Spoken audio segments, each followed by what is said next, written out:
Hello and welcome to the True Progress Open Forum. The ADA is 30. Where do we go from here? My name is Mary Fasek and I use she, her pronouns. I am a co-founder of the True Progress event and I'll be hosting today. My team member, Juliana Good, will be the moderator. If you are watching via Zoom, please ensure that you click the More button at the bottom of your screen, then select Closed Captions to turn on captioning. Any questions should be put in the Q&A box. We will try to answer as many as possible. We will also be taking a 10-minute break in the middle of today's session. The trigger warnings for today's event are racism, ableism, talk of COVID-19, and death. We want to take a moment to thank our generous sponsors for helping to make this open forum fully accessible. I will now be passing the forum over to Juliana. Hello, everyone. My name is Juliana Good. I use they or them pronouns.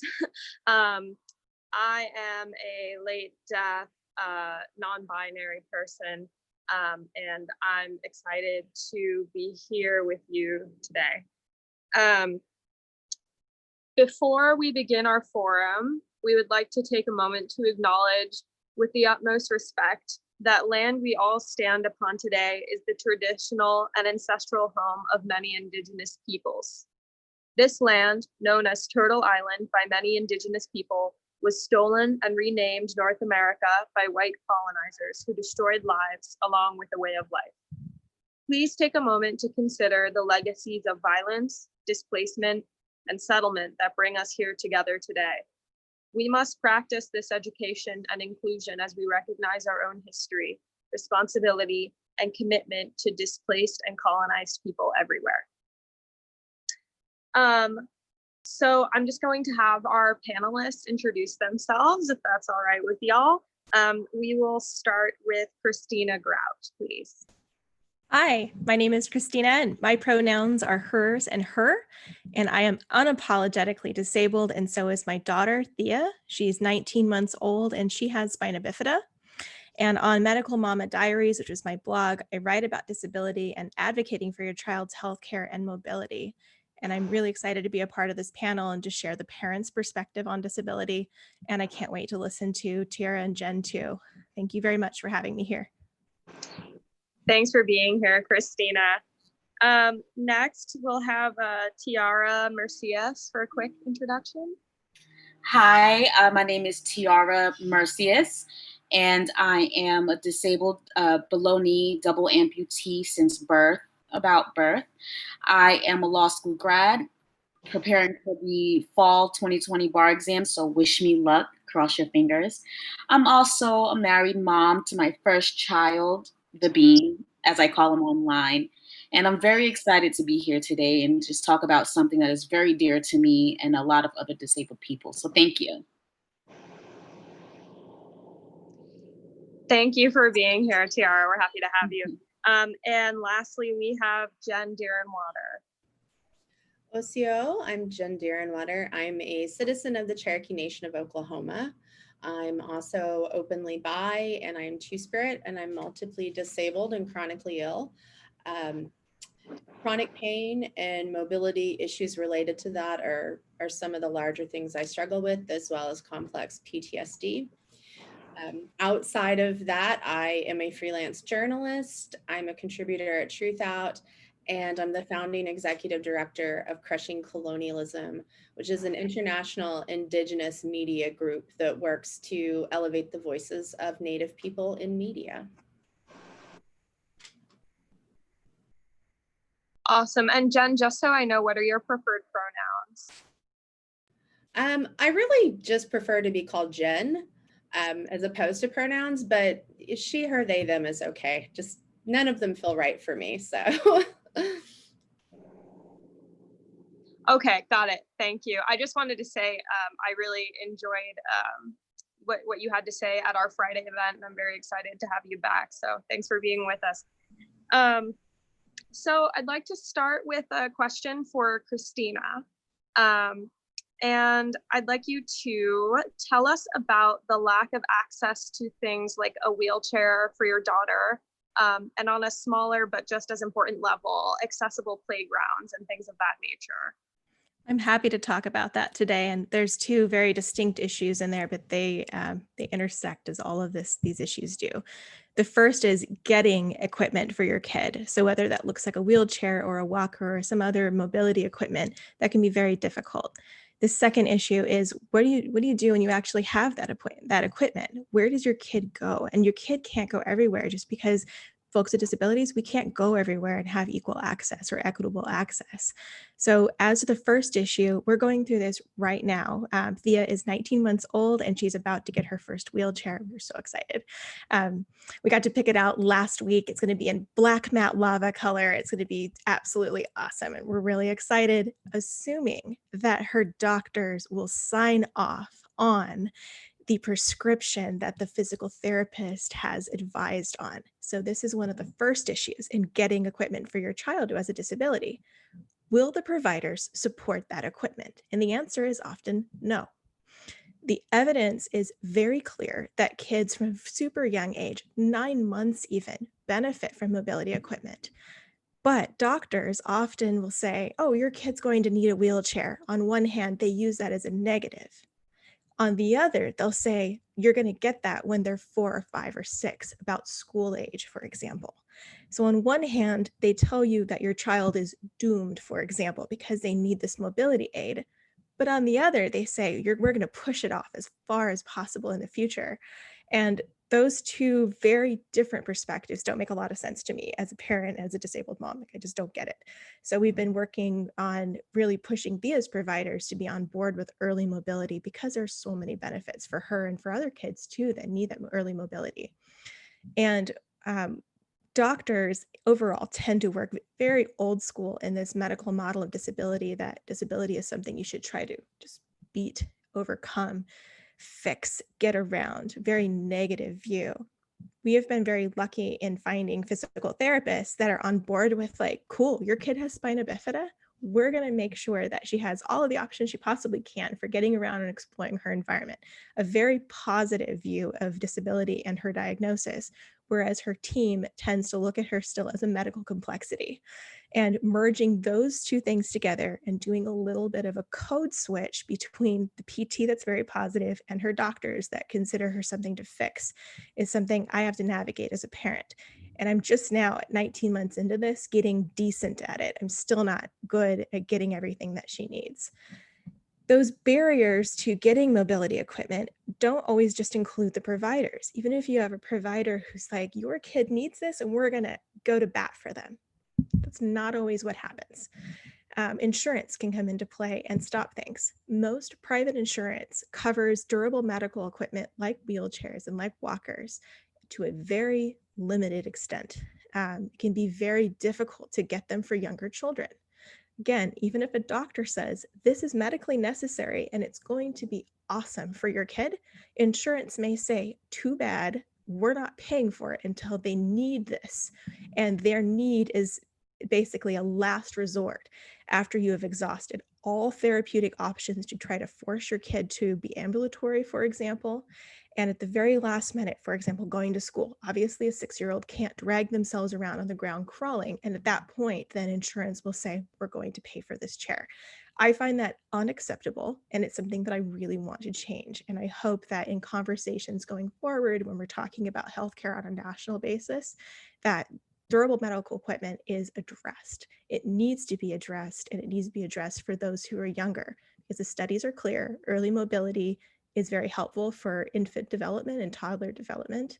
And if you have it early, the earlier that you're going to learn how to navigate your environment with that tool, which is awesome. Insurance that Thea has, for example, in California is California Children's Services. Because of her disability, she is able to have that insurance. And overall, that insurance was more positive than some private pay insurance. She also has Kaiser Permanente insurance, but CCS is by far the one that pays for most of the equipment that she has and the equipment that she needs. But most kids have some difficulty, or their parents have some difficulty obtaining that equipment because insurance simply will not pay for it. And if you think too that the United States is the only one that has this issue, I was actually wrong about that. I used to assume that places like Canada or the UK, which have universal health care, would be a much more positive experience. That's not actually true. In Canada, for example, mobility equipment is very limited in what the government will actually pay for. And so these issues are pretty much worldwide. It's not just a United States healthcare issue. When you finally do get that equipment, it takes between 12 to 16 weeks to fabricate it because kids are small and their bodies vary widely. And the equipment has to be made from scratch. Thea's wheelchair in particular will have a seat that is between 9 and 11 inches wide. I want you to all picture that.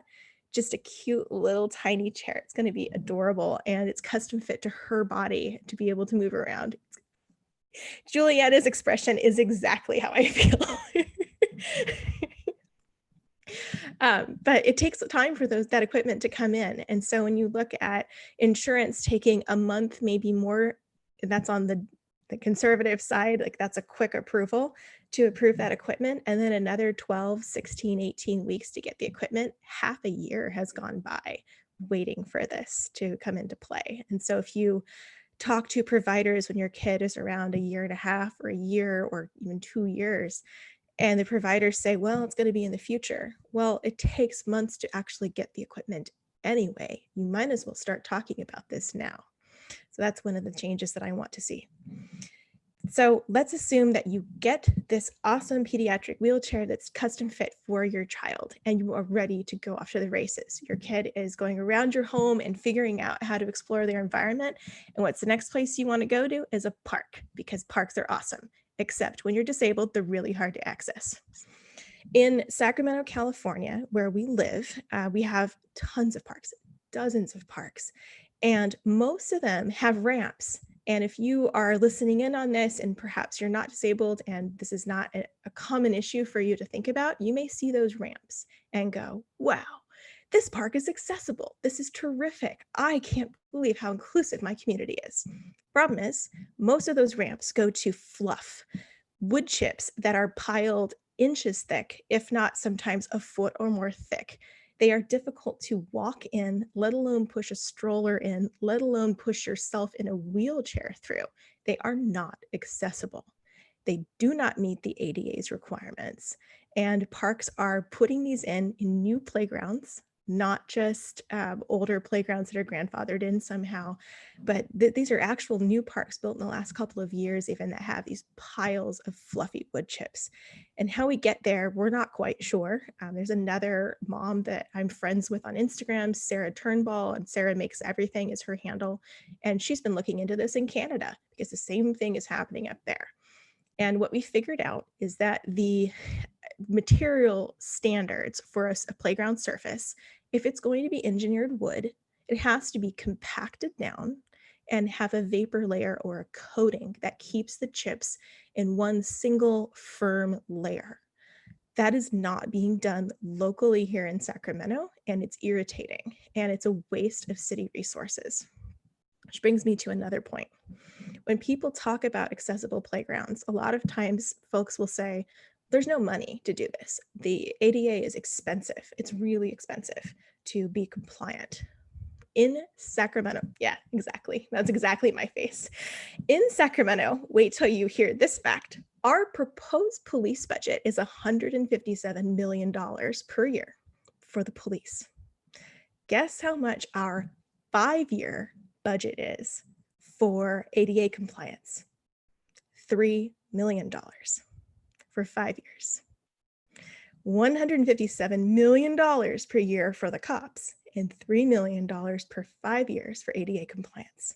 And that includes all city facilities. We're not talking just parks. We're talking about every single city-owned building, all public facilities, a very small part of the budget. So I have a lot of ideas on how we could get funding to make parks accessible. I have big ideas, and that includes defunding the police and reallocating those funds for starters.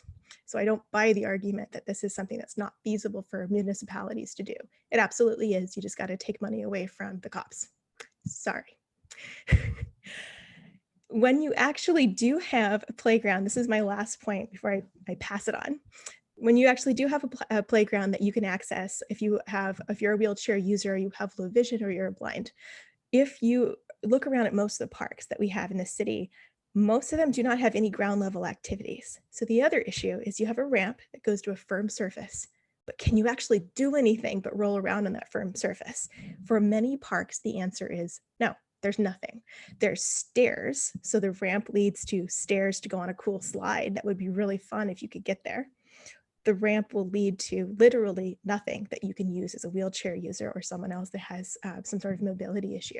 You cannot use it. Also, total lack of sensory activities, or you'll have maybe one bell to ring. The entire playground is able for anybody else, you can access it, but there'll be one bell at the ground level. That's your sensory activity, that's your accessible activity. That needs to change as well. There are amazing park designers that are developing these accessible and inclusive parks, and there's no excuse for having these lack of imagination, just throw a play structure up with some wood chips. There's no excuse for it. We know that they have the ability to get that funding to make it happen. And there are talented designers, including talented disabled designers, who are building actively those types of environments that cities and other municipalities can contract with. So I don't buy it, and I want to make it changed. So those are my two very things I feel strongly about right now as a parent, and a parent of a disabled daughter, is I want her to be able to have the equipment she needs and to be able to go places and have fun as a kid with that equipment and the freedom that it provides. Well, thank you, Christina. I mean, wow. I work in accessible design, or at least I'm trying to, and I have not, most of the clients that I'm working with are people who provide, kind of adult or not child specific services. So these are things that I haven't really considered, and that's really, really, really interesting. So thank you for sharing that with us. That was incredible. My next question is for Tiara. So I would like to know, this is kind of a two-part question. What made you decide to study law, and what, if any, ableism did you encounter in law school? Oh, you're muted, Tiara. I do that all the time. Sorry about that. I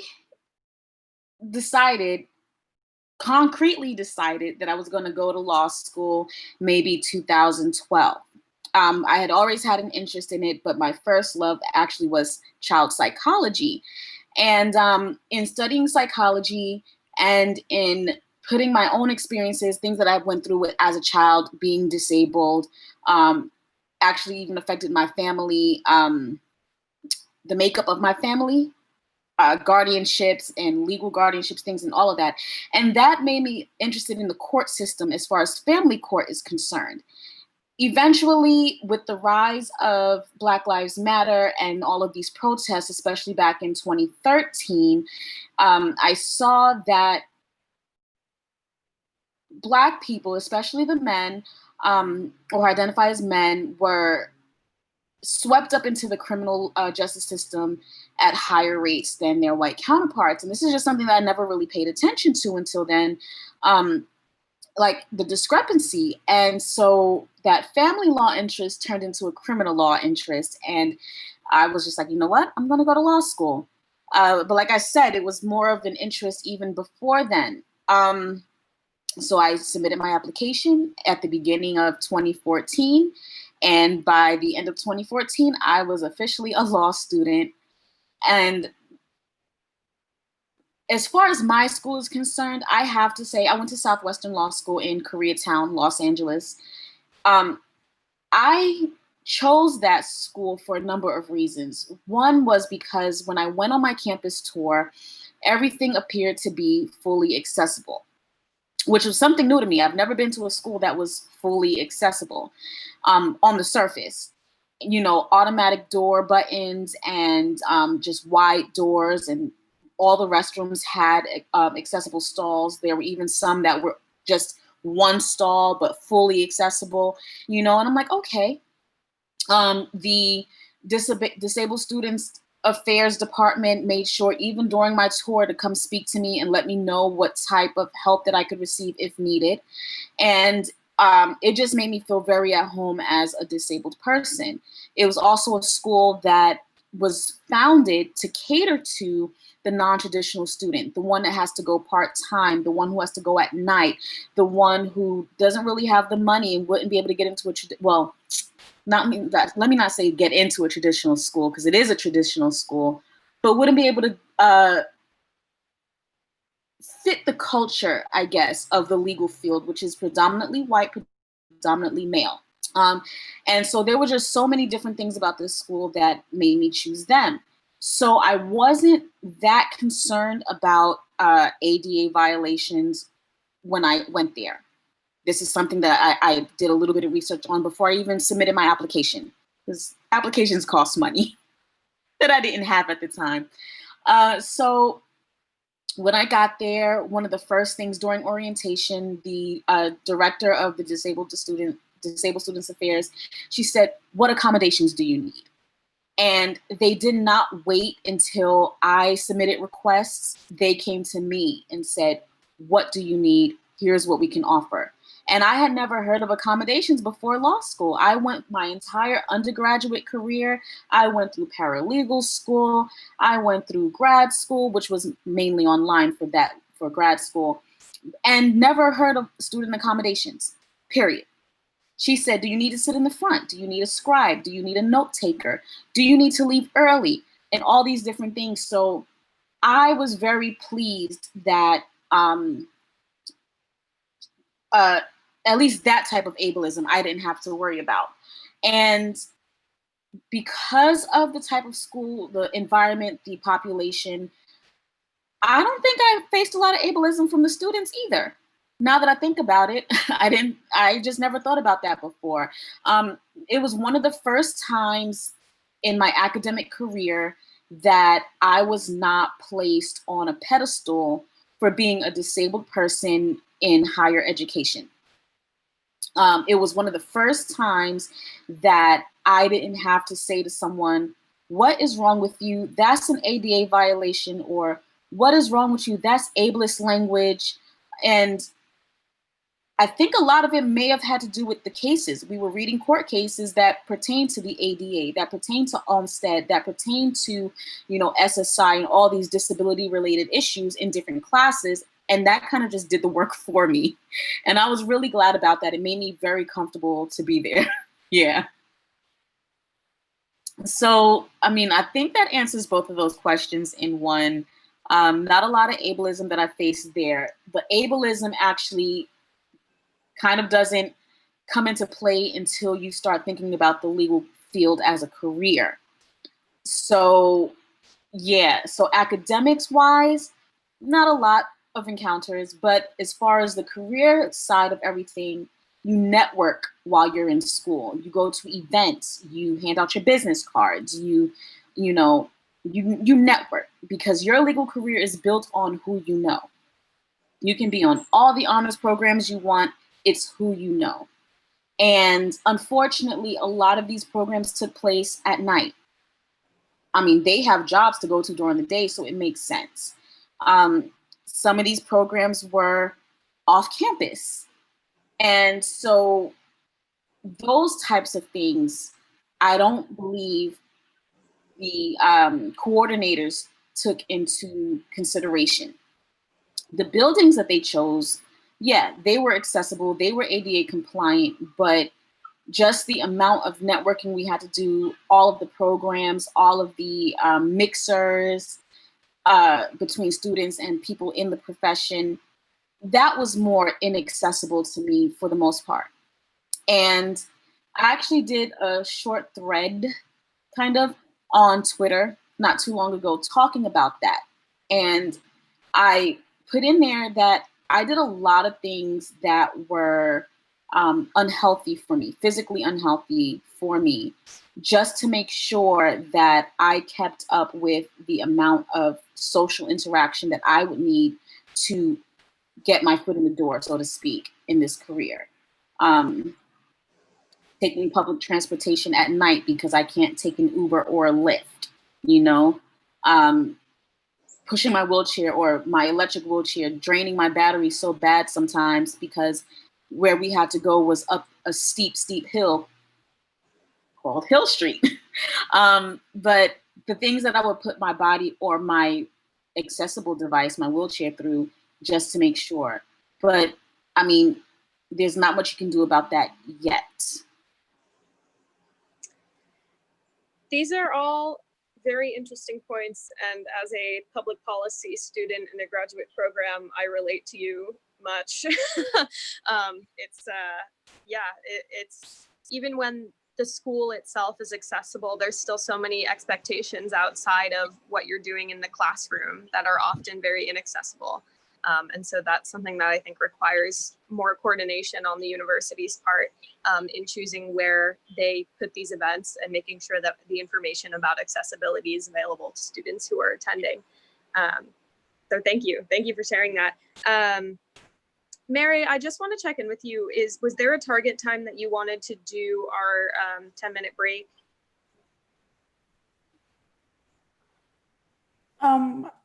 After Tiara answers her next question, we will go ahead and take our bathroom break. Okay, cool. I just wanted to make sure that we weren't running over anything. So, Tara, I have one more question for you. Okay.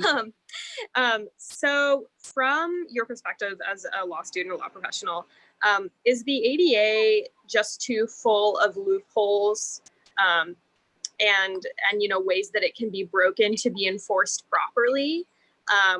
Or do you think, is it more a problem with the document or the lack of enforcement or both? I think it's a problem with both. I didn't hear about the ADA until I was already in college back in the early 2000s. Completely new to me. And a lot of the excuses that I used to get from at least people in my undergrad school was that they're grandfathered in. Oh, it's a historical site. Don't have to comply. Well, not until we do a major facelift, but we don't plan on doing a major facelift to the building until we have the budget. Somebody was talking about budget earlier. There we go. And the only recourse we really have is to file a complaint with the DOJ. Unless your state might have a state level ADA coordination department that you can also file a complaint with, but who always has the time and the resources to do that? The document says, it puts forth like, this is what a disability is. And I was writing a paper a couple of years ago, and it actually gives examples. Somebody who can't see, their disability is they're blind. Somebody who can't hear, their disability is that they're deaf or hard of hearing. Like, it literally gives you a handful of examples. And even with that, it says, you have to comply.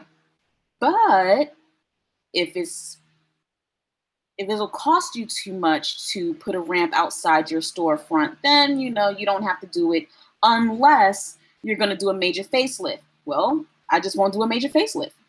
You don't have to comply if doing so will, what was the wording?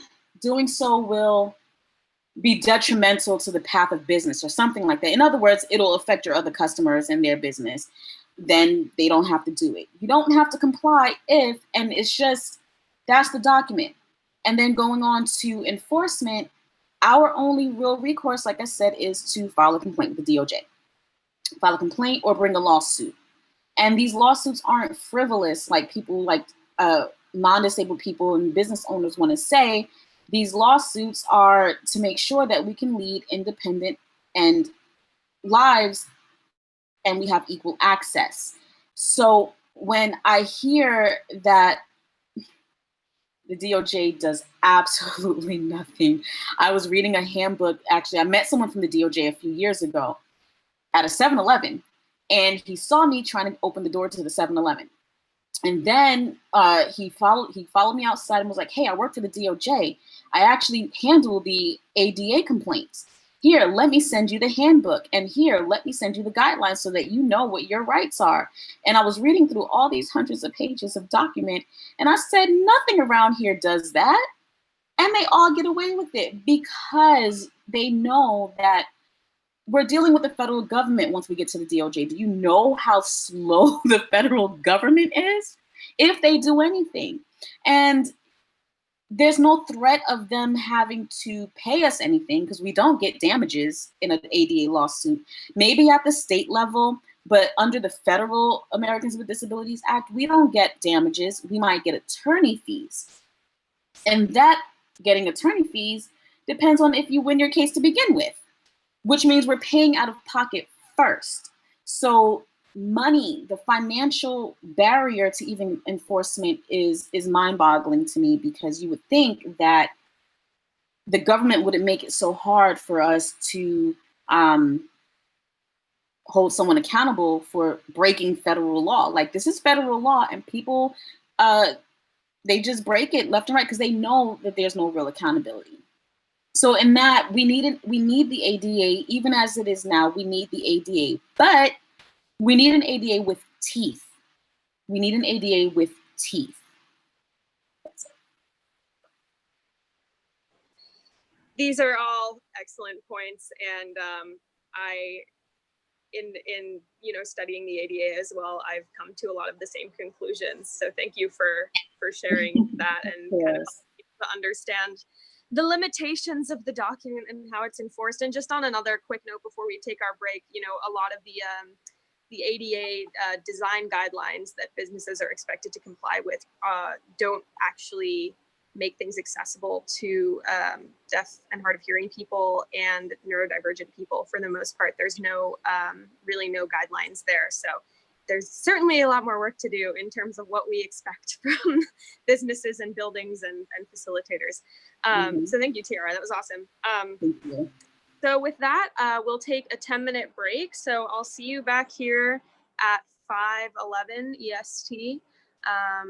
So get a drink, go to the bathroom, do a dance, whatever you gotta do. See you soon.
All right, we should have everybody coming back here. Oh my gosh, Christina, is that Miss Thea?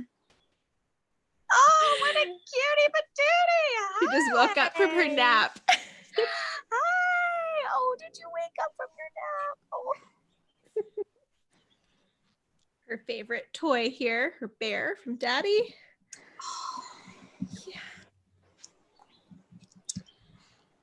Oh, Well, cute. now that we have everyone back, including the extra special guests that we have, I'm going to pass it back to Juliana, who's doing a wonderful job moderating. So Thanks, Mary. thank you so much for agreeing to moderate this event. My boys, thank you very much. So thank you, and I will pass it back to you. Well, thanks, Mary. And I have to say, you know, this whole project has been such a wonderful experience and has given us all the opportunity to hear from so many incredible people in the disabled community, including all of our wonderful panelists who are here today. And I know you and Oakley Thiel in particular put in a lot of work into this. So I want to be sure to thank you and show our gratitude as we're here at one of the last events, because it's been great. So my next question is for Jen. So how different is the experience for a Native American disabled child as far as education, medicine, and physical access in general, as opposed to that of a white child? Well, I think in general, the experience for Native children is going to be vastly different than that of all non-Native children. You know, I went through some of this a little bit on Friday, but so Native people, we're not really a race of people. We are citizens and members of sovereign nations. And so that means that we have our own governments, languages, cultures, lands. And so it's a little different than being a race of people. And one of the primary differences is that the US federal government has a government to government relationship with us, and they also have a trust and treaty responsibility to us. Now, they have broken every single treaty and trust responsibility they have, and it's never really mattered, you know, who the politicians were they Democrats or Republicans. The needs of Native people, including those that are disabled and ill, are just very rarely met. So the Native community, we have the highest rates of disabilities in this country. It's reported as, I've seen it as 22% more often than not, but I've also seen it reported as a 24% rate of disabilities. We have some of the worst chronic illnesses, and much of this is also preventable, and it's a direct result of over 500 years of genocide. And unfortunately, our children are not spared from that. So 42% of the Native population in the so-called US is made up of people aged 15 to 24. That is pretty significantly higher youth heavy population rate than the rest of the United States. And part of that reason that we are such a youth heavy community is because our people die relatively young. You know, on my father's side of the family, people die in their 50s on a pretty regular basis. You know, the life expectancy for the Oglala Lakota, the Pine Ridge Reservation, is lower than that of people in India, Iraq, and Sudan.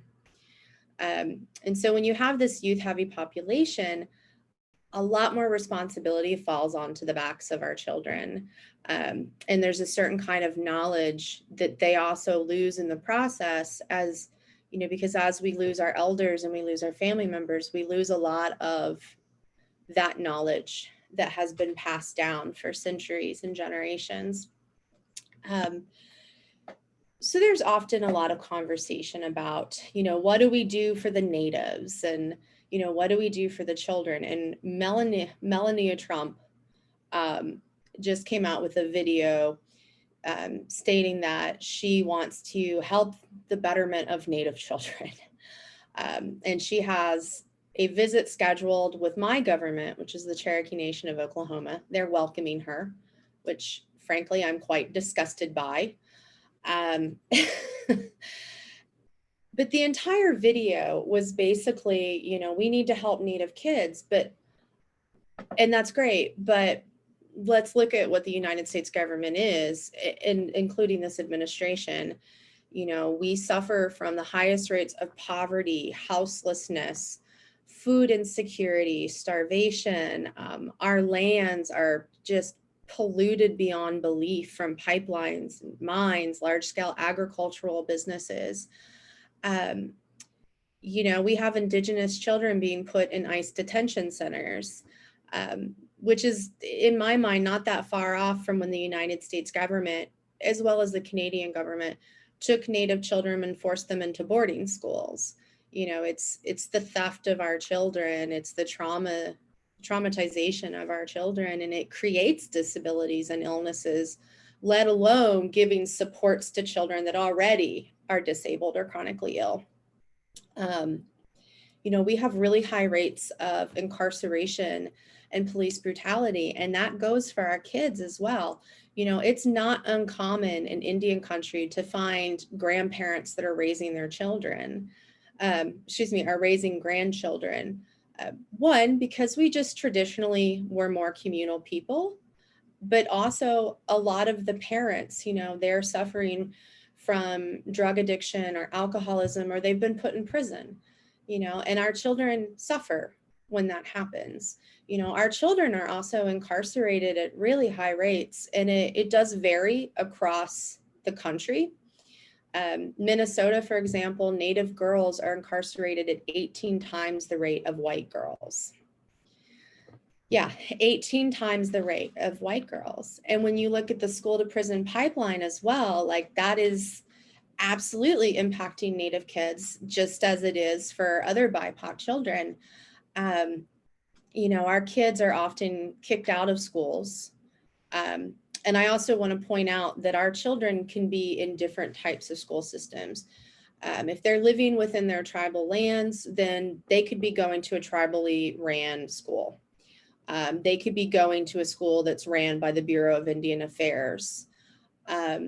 You know, they could also, like me, just grow up going to whatever school is there in your town, and it's not specifically, you know, Native, it's just part of the local public school system. But our children do get kicked out of the public school system on a pretty regular basis. There was a case in, I believe it was San Antonio, where a kindergartner, the school tried to kick him out saying he couldn't have his long hair, and if he didn't cut it, he couldn't come back to school. You know, and I say all these things, I know it may seem like, oh, what does this have to do with disability or the ADA?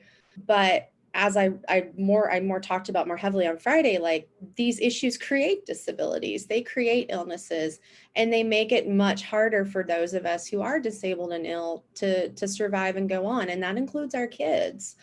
You know, we have to think about things like mascots in school systems and how that impacts our children. You know, studies have found that Native children that go to schools that have Native mascots, they're more likely to have depression and lower self-esteem. They're more likely to have suicidal ideation. And Native people already have really high rates of suicide, you know, including our youth. It's an epidemic, the amount of our youth that are killing themselves. You know, so going to a school that should in theory be safe and accessible, it may not be. And it may be an issue that, like a mascot, isn't necessarily related to the ADA or disability rights, but it is a health issue in its own way. And then I want to talk about issues like distance learning. I know under COVID-19, it's been really great how suddenly all these abled workplaces and bosses and schools and everything are like, oh, we can go digital. And, you know, and all of us spoonies have been saying this for years. Yes, you can go digital. The downside of that is that there is a huge digital divide in this country. And so this impacts children who live more often than not in rural areas. Tribal lands quite often don't have high-speed broadband. The schools don't have it. The tribes don't have it.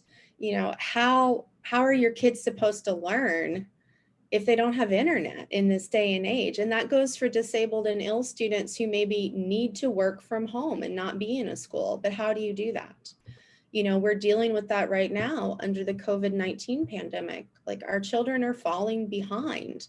They're falling further behind than they already were, which makes it that much harder if they want to go to college or graduate school.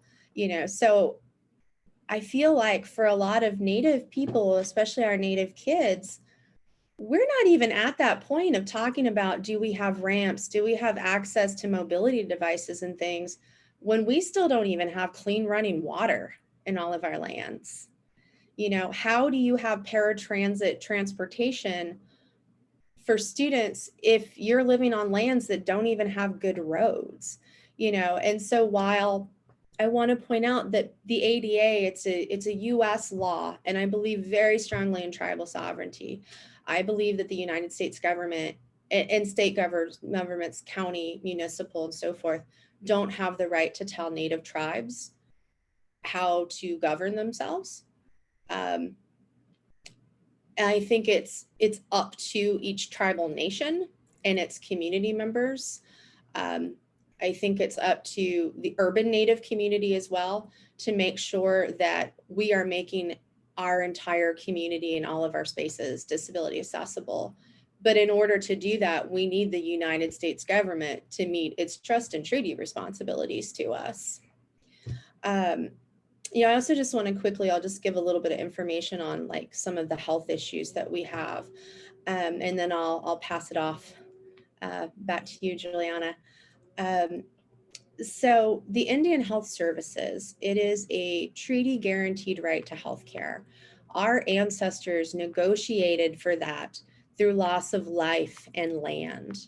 We have essentially already paid for this health care. So I want to point out that while we don't pay for it, we've already paid for it. And I hope that that makes sense the way I'm trying to explain this. But it's the worst healthcare you're going to get in the country. In 2016, Congress allowed it was like almost $5,000 more per incarcerated person in the Bureau of Prison Systems for healthcare than they did per Native for the year in the IHS system. And then urban Natives, which 71% of us are, because in the 1950s, many of us were moved to urban areas by the federal government. Only 1% of that IHS budget goes to us. So that's, like 20, 30 something cents. That's it for per urban Native for an entire year. So when you're in that situation, you're not going to get even the most basic of healthcare, let alone get, more specialized care and have access to mobility devices and equipment. And I'll say a lot of us are also on Medicaid. So we don't just have to go to Indian Health Services or urban Indian health centers. A lot of us have Medicaid. I myself have Medicare and Medicaid, but as Christina was kind of pointing out earlier, insurance doesn't necessarily cover the things that you need.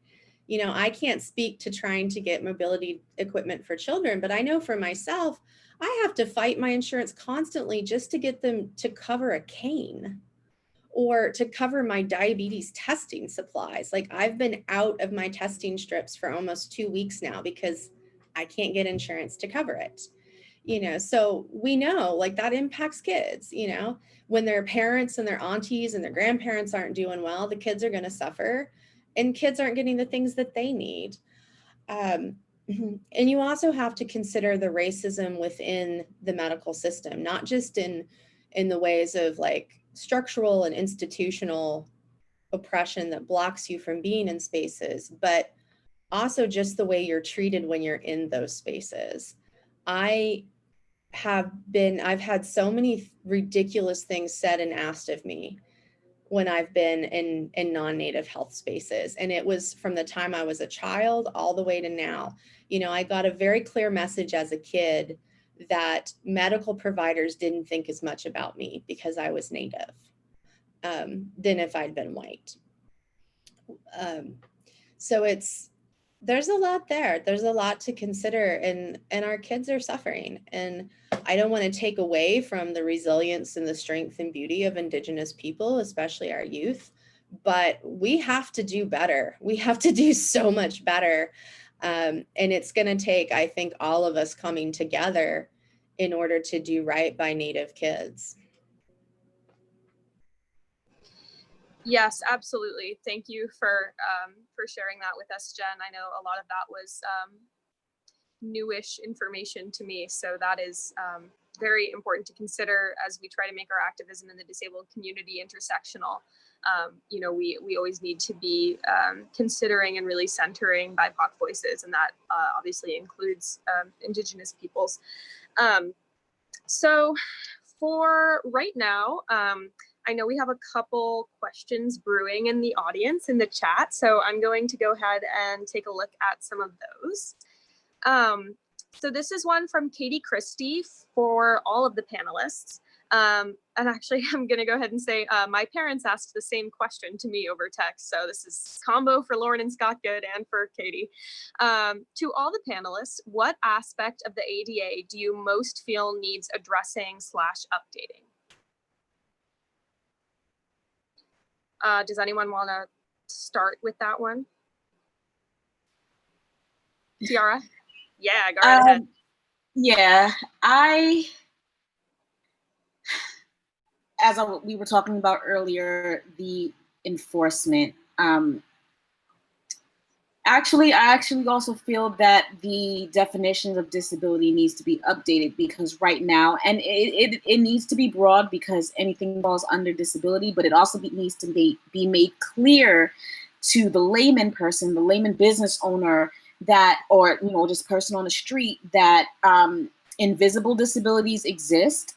Because right now, with a reading of the ADA, you only think about what I call the big three: physical, hearing, visual, visual disabilities. And people forget about sensory. People forget about, the invisible disabilities, like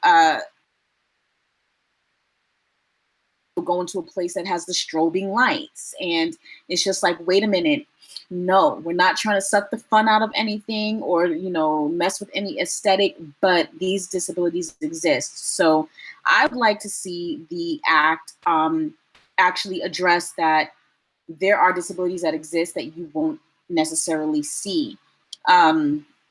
Because only then do I feel that we can truly get an ADA with teeth and put some bite into it when everyone is acknowledged. Yes, as somebody who has kind of an invisible disability until you start talking to me or catch me on a day without hearing aids, I feel that immensely. Christina or Jen, did you want to speak to that question? I think for me, it's that we need to stop putting the onus on disabled and ill people to make sure that corporations and government and stuff are compliant with the ADA. That shouldn't be put on our shoulders, and it shouldn't be put on our shoulders either, the financial stress of trying to get accessible housing in workplaces and such. So I think those are probably the big ones for me that I would like to see changed going forward. Thank you. Christina? Just exactly what Jen said, and adding to that, as far as equipment and medical coverage for disabilities, making sure that those issues are expanded and properly funded in the talks that we have about healthcare going forward, let alone the issue of the current administration trying to repeal the Affordable Care Act and taking jabs at that law. But in our view, like with my husband and I and everything we've experienced with Thea's healthcare and getting things funded, it's very important that the ADA would include medical access and insurance provisions even more expressly than it already does. I think it's very important that those things are covered. Thank you. Very, very true fact. There's quite an intersection there between, disability law and also healthcare policy. Got a question from Megan Byron for Jen. How can Native governments retain sovereignty while also benefiting from health services the US government provides, like through the ADA? Apologies if this was already elaborated upon and I misunderstood. Well, kind of like I said before, the United States government needs to honor its trust and treaty responsibilities to tribal nations. By doing that, we'll then have the resources, we'll have the money, you know, the workers, we'll have the things that we need to provide disability accessibility within our communities. I don't think it's up to the United States government to come in and tell us how to do it. I think it's up to them to follow the treaties that they've signed with us. And then, and through that, we then make decisions based on what our communities need. You know, what disability accessibility will look like for my tribe in Northeastern Oklahoma could look entirely different than, say, a tribal village in Alaska. You know, so, and that's where I think it's important that tribal governments and Native communities are the ones making these decisions for themselves. And that's really where I think we can have like some of the aspects of the ADA being there for Native people. You know, I personally think of myself as kind of having a dual citizenship. Like I'm an American citizen and I'm a Cherokee Nation citizen. So when I am outside of my tribe's tribal land, you know, I'm on another nation's land, or I'm in the, you know, the quote United States. So those laws and ways of governance apply to me. So the ADA applies for me. It applies to me when I'm outside of those tribal lands, but we do need to do more with a Native community. You know, I understand part of that is a lack of resources, but we've got ableism in Native community. There are so many times that I can't go to Native events. I can't go to ceremony. I can't go to a work event because it's not accessible. You know, so while I hold the United States government accountable for what it needs to do, I also still hold our tribal governments accountable because they're not doing everything that they should be doing. And so I hope that kind of answers your question. Yeah. Oh, Megan said it definitely does. Thank you. Wonderful. So one more kind of question that I'd like to hear from all three of you, if possible. You know, here we are, the 30th anniversary of the ADA. In an ideal world, or, you know, more ideal than how things are now, 30 years from now, what would you like or think that the disability rights movement should look like, and what should accessibility look like 30 years from now when we're celebrating ADA 60? Anyone want to jump on that one?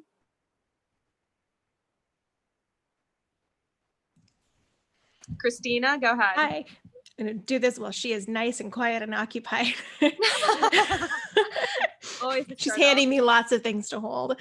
One thing that I want to see happen in the future, and hopefully very soon, is a shift in the medical profession that looks at disability not as something that's bad or needing to be fixed, but something to accommodate and work with and find modifications that work for the parent, the child, and the adult with a disability. We shouldn't have to wait 4 months to get a wheelchair. We shouldn't have to beg providers to have basic mobility covered for our children, and we shouldn't have to fight insurance over it either. Just want to see that change. I want to see doctors that when you have a child with a disability diagnosis, that the doctors say, here's all the cool stuff that we're going to help your kid with, not your child's going to have a terrible quality of life and you should think about terminating. That's typically the medical profession when you have, for example, a prenatal diagnosis, versus here's all the cool stuff you're going to be able to do. You're going to make sure that all the resources that you need. That's not the conversation that happens. Thank you, Christina. Yes, that's an excellent point. Tiara, I saw that you had raised your hand. Did you want to speak to that as well? Oh, actually, at the time I was fixing my glasses, but sure. 30 years from now, as far as the disability movement and the ADA is concerned, I know it's wishful thinking because I'm thinking about the civil rights movement and the women's rights movement. These are still things that are going on. But I would hope and I would wish that 30 years from now, we wouldn't have to have a movement. That accessibility is so intertwined in our society and just such second nature that is first nature, that it will be unnecessary to have something like the ADA codified, because we shouldn't have to force people to just grant us equal access. Like, we shouldn't have to force people to say, sure, you should be able to get into my building or visit my website. It's just a thing that happens 30 years from now is where I'm thinking. But I just really, I don't see that happening. I really don't see that happening. I do want to see the ADA disability movement be a lot more intersectional, though, because right now things are still, again, predominantly male, predominantly white. And we have what I shouldn't do it, but I do call the acceptable tokens. People who are more well-known, BIPOC activists, but is still not very inclusive even on those terms. Even when it comes to gender or how we identify ourselves, I just need it to be more inclusive. So that's more of an internal thing for the movement.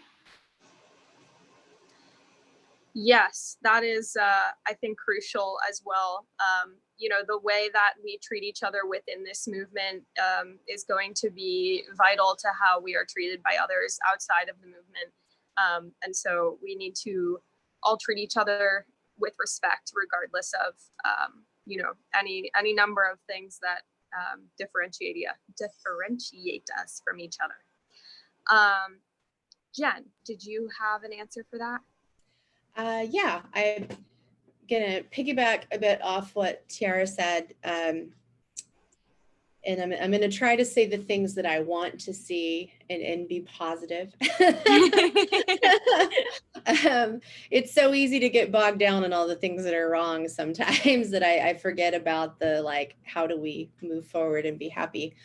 So I'd really like to see all of our different movements for justice coming together. I want to see the disability justice movement working closely with like environmental justice and reproductive justice and racial justice, and I want to see those movements working with like disabled and ill folks and mad folks. Like, we are all parts of these communities. And, for me, if you're not supporting me as a Native, then it doesn't really matter if you're supporting me as a disabled person, or, if you're supporting me as a disabled Native, but you're anti-queer, then you're still not supporting me because I'm queer. We have to remember that we're not just individual identities in silos. Like, these things come together, and we have to stand with one another and with all of our people. I think something else I'd like to see in the future, and this isn't necessarily ADA related, but it is a disability issue and a chronic illness issue. I want to see us in a world where disabled and ill folks can get what they need without having to live in poverty. It infuriates me that I will never have enough money to cover all my health and disability needs. So the only way I can get those needs covered is to stay in poverty so that I can have Medicare and Medicaid and all of these things. And that's just ridiculous. Like, that keeps me from being able to do all the work I want to do. It keeps me from being able to ask for what I'm really worth in like payment negotiations. It keeps me out of spaces that I should be in. And that's the same for other disabled and ill people that are stuck in this cycle of, well, I either go without everything and then I get to work and do these things, or I have to be in poverty and I don't get the same access, So to me, as long as that system is in place, it doesn't matter if where places are accessible, if I still can't afford to work because I can't afford to lose my health insurance and my home health aid and such. So that's another big change we really need to see. I think we also going along with that, need to have a situation where disabled and chronically ill people can be in relationships with others, can get married if they choose to, and not worry about losing our services. Like, that is infuriating to me. And it's also a really great way of setting up situations of domestic violence, which we know disabled women have higher rates of domestic violence and sexual assault than abled women. You know, if you're stuck in a situation where you decided to get married and now you can't get SSI or SSDI, you can't get anything, then how do you leave an abusive relationship? How do you just leave a relationship, period, if you just want to leave for whatever reason, you know? So those are some other things I really want to see change. And I hope that we can have that change within my lifetime, because those are significant barriers, I think, to really including disabled and ill folks in all facets of society. Yes, these are excellent points, especially the issue of a lot of disabled folks not being able to get married is something that I had only learned about maybe within the last year. And that is, it's really heartbreaking. You know, it's a freedom that is kind of inadvertently taken away, and that kind of goes undercover until you really put some thought into it. So that's a very good point. We've got, I think this will probably be our last question. A question from Amy for everybody or anybody who would like to answer.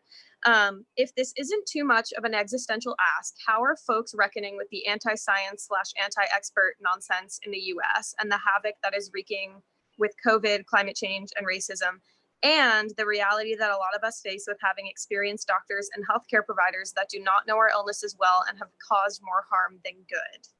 I'm struggling with the dual reality where I have experienced misinformed providers and have experienced harm caused by bad doctors and know that frustration well. But seeing that sentiment against public health and categorically dismissing medical research and science is scary.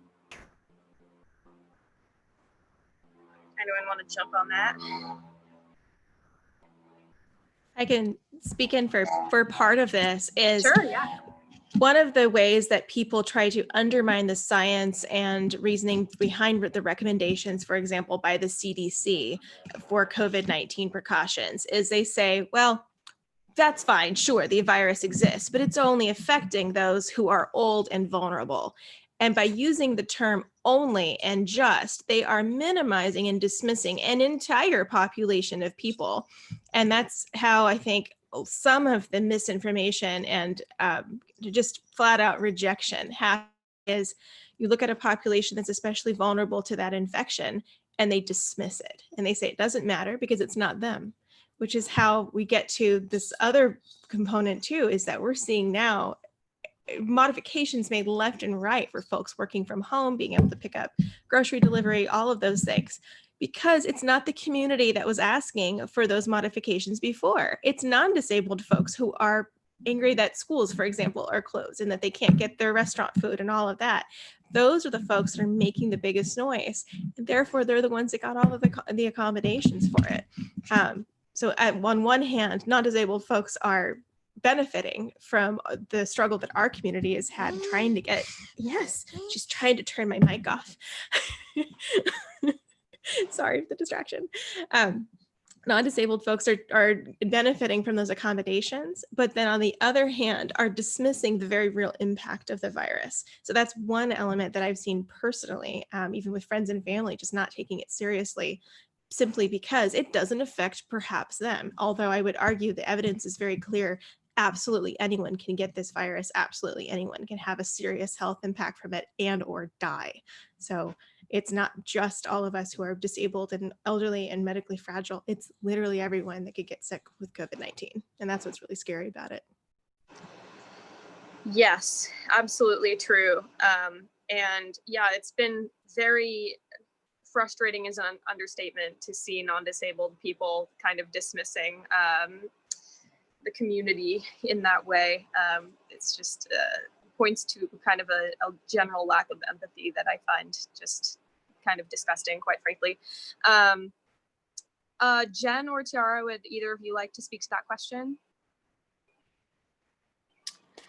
So I was having technical difficulties during that question, so I missed what it was. Oh, okay, sure. I can sum it up for you. So basically, Amy was asking, how do you kind of reconcile this difference between, experiencing medical providers who don't believe disabled people or who kind of cause harm by not listening to us. And then seeing this sentiment during COVID against public health and kind of dismissing medical research and science. How do you kind of reconcile with those two perspectives given your experience?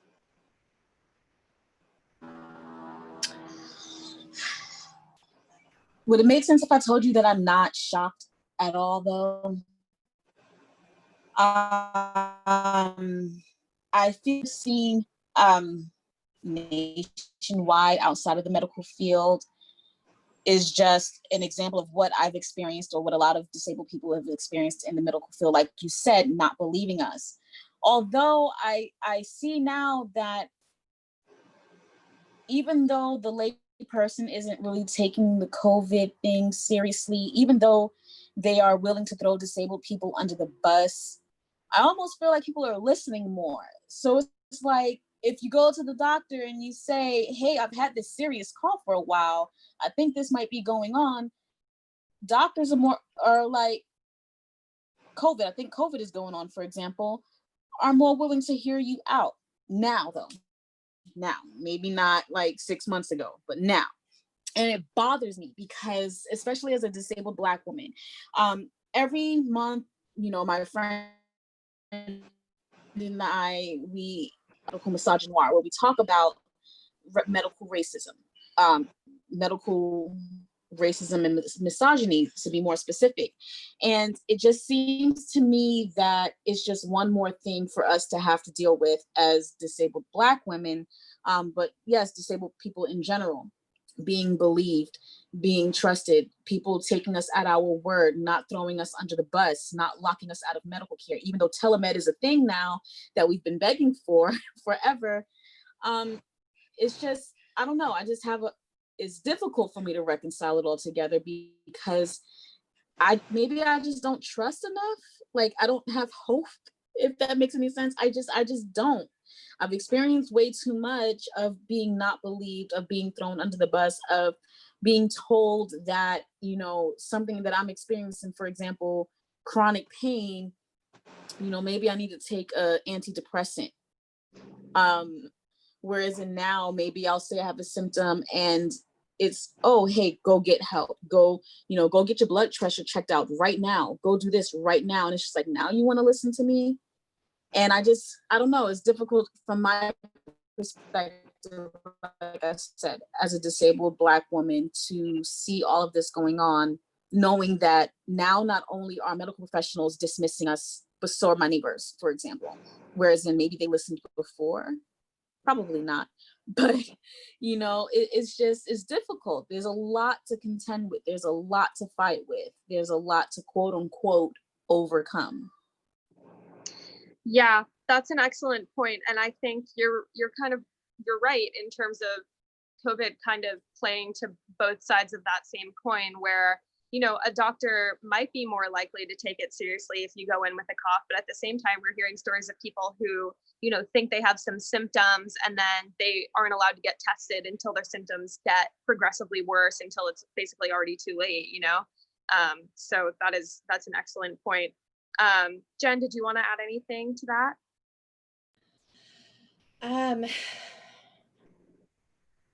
So I've also dealt with a lot of just not being believed as a chronic pain sufferer. I get treated a lot like I'm just a drug seeker, or, oh, it's just in your head, go get some therapy, get your hair done. It's these mixtures of racism and like sexism and just a bunch of condescension. And I don't know if that's changing right now in the medical system because of COVID. I mean, I've had such a hard time getting any of my regular medical care in general that I'm not really seeing my doctors. Like a lot of them are not seeing patients in person, and I'm going without healthcare right now, and I'm getting sicker and sicker, and it's getting harder to to forget about working, but like it's just getting harder to function. And so that's been very frustrating for me. And I think that what we're seeing in America with like the anti-science movement and, you know, just the conspiracy theories, people saying this is a hoax, the press is lying about it and so forth. I think that we're really also just seeing what America truly is at its core, because it felt like the minute that the larger populace started to realize it was mostly like Native, Black, and Brown and East Asian folks getting sick and dying, that it was mostly people who were elders or who are already disabled and ill who are getting sick and dying, the larger American community, society, whatever, just stopped caring. Let's be real. The whites, the younger white ables, they just stopped caring. And America is a country that's very individualistic. We think I, not we. We think mine, not ours. You know, that is unfortunately what this country is. And we're seeing a lot of that right now. People who want to say that it's their, you know, right to liberty and freedom to not wear a mask. Like, I just don't understand that. You know, even if you don't care about your own life, don't you care about the lives of everyone you come in contact with? And the sad reality is that there are a lot of Americans that they really don't care. And I think by being able to say, oh, this is all a hoax, science isn't real, it's a conspiracy, you know, they one, I think, don't have to confront their own mortality, but they also just get to go on about their day, getting their hair done or going to the bar or whatever. And our politicians are certainly not helping with this. You know, I grew up in rural Oklahoma and Texas, and we've had a huge spike in cases there. You know, in Oklahoma, you know, the Oklahoma governor, Stitt, actually contracted COVID-19, and the man still won't put a mask mandate in place. He still won't do a stay-at-home order for the state. Instead, he says it's up to personal responsibility. You know, and that's kind of what America is. You know? Yeah. I'm not really surprised by what we're seeing. You know, I'm very disheartened and enraged and depressed, but I'm not surprised, you know? Yeah. Yes. All of that. Yes. Well, before we wrap up here, we had a request in the chat for all of our panelists to drop their social media handles, if you would like, so that people can follow you on whatever platforms you use. So if you panelists wouldn't mind just typing that in the chat before we leave here today, that would be fabulous. And I think with that, we're ready to wrap it up, and I will hand it back over to Mary. Panelists, thank you all for your incredible insight and honesty, and just your storytelling and everything that you brought to us here today. I appreciate you, and I admire you all greatly, and I'm glad that we were able to chat today. So thank you. Thank you.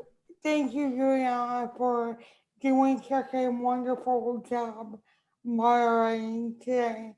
And I want to thank our panelists for taking their time today and sharing their insight and their experience. And we're just very, very thankful. And we're thankful to our sponsors who help to fund captioning and our ASL interpreter. We want to thank Sarah for her hard work, for what she did today, her interpreting live captioning. Thank you. Thank you all for joining today. And thank you so much for everyone who participated in the True Project. Hope you have a great afternoon. Thank you.